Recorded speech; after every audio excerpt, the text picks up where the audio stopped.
Assalamualaikum warahmatullahi wabarakatuh. Saat ini saya akan menampilkan analisa isu dan gagasan kreatif menuju smart governance. Nama saya Danita Dwi Mariana. Saya berasal dari instansi Kabupaten Ciamis. Unit penempatan kerja saya di Puskesmas Sukadana. Saya merupakan peserta Latsar CPNS Kabupaten Ciamis tahun 2022.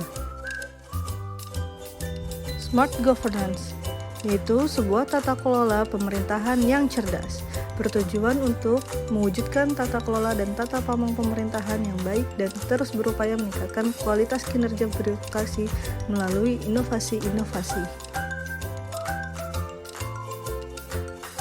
Karakteristik dari Smart ASN yaitu integritas, profesionalisme, nasionalisme, wawasan global, IT dan bahasa asing, hospitality, networking, dan entrepreneurship. Identifikasi isu.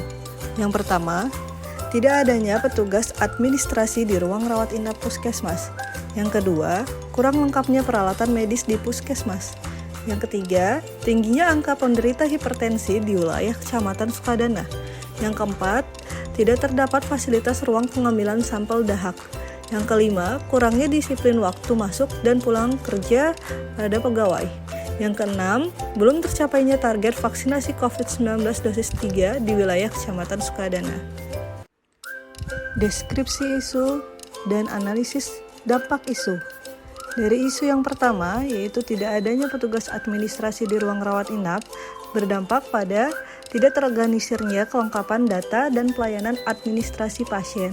Pihak yang terdampak yaitu petugas tenaga medis yang mendapatkan beban kerja yang bukan tugasnya dan melebihi tugasnya. Hal ini tidak sesuai dengan fungsi ASN nomor 2, yaitu sebagai pelayan publik yang melayani publik secara profesional, serta melanggar nilai Smart ASN yaitu profesionalisme, integritas, dan hospitality. Lalu, isu yang kedua, kurang lengkapnya peralatan medis di puskesmas. Dampak yang terjadi, pemeriksaan menjadi tidak sesuai dengan standar operasional prosedur.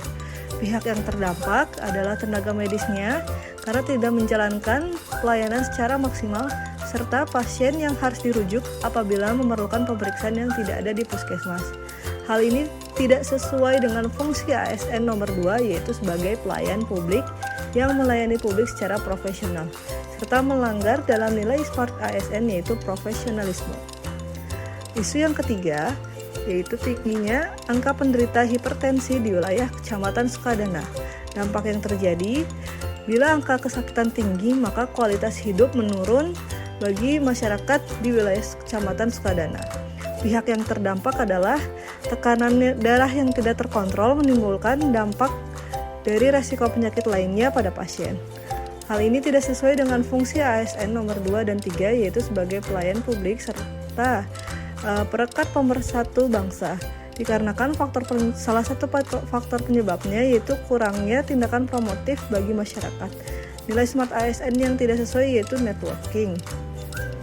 Selanjutnya adalah isu yang keempat. Tidak terdapatnya fasilitas ruang pengambilan sampel dahak. Dampak yang terjadi adalah tempat pengambilan sampel dahak yang tidak sesuai dengan kriteria tempat yang dianjurkan, sehingga berpotensi tercemarnya lingkungan puskesmas. Pihak yang terdampak adalah pasien dan tenaga kerja yang ada di lingkungan puskesmas bisa terdampak penyakit TBC. Hal ini tidak sesuai dengan fungsi ASN nomor 2 yaitu sebagai pelayan publik yang melayani publik secara profesional dan berkualitas serta melanggar nilai Smart ASN yaitu entrepreneurship. Isu yang kelima yaitu kurangnya disiplin waktu masuk kerja dan pulang kerja. Dampaknya, jam pelayanan dapat terganggu sehingga membuat pelayanan tidak prima. Pihak yang terdampak adalah masyarakat yang tidak mendapatkan pelayanan secara profesional. Hal ini tidak sesuai dengan fungsi ASN yang kedua sebagai pelayan publik, serta melanggar nilai Smart ASN yaitu integritas dan profesionalisme. Isu ke-6 yaitu belum tercapainya target vaksinasi COVID-19 dosis ketiga di wilayah Kecamatan Sukadana. Dampaknya yaitu bisa menimbulkan angka kejadian COVID-19 yang meningkat kembali. Pihak yang terdampak adalah masyarakat di Kecamatan Sukadana dan sekitarnya, dan juga tidak tercapainya program pemerintah dalam tindakan preventif COVID-19.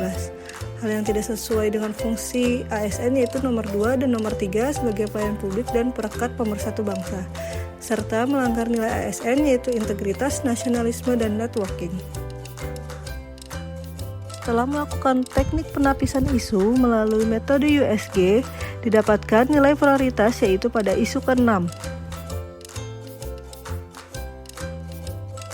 Berikut adalah teknik analisa isu dengan metode Fishbone.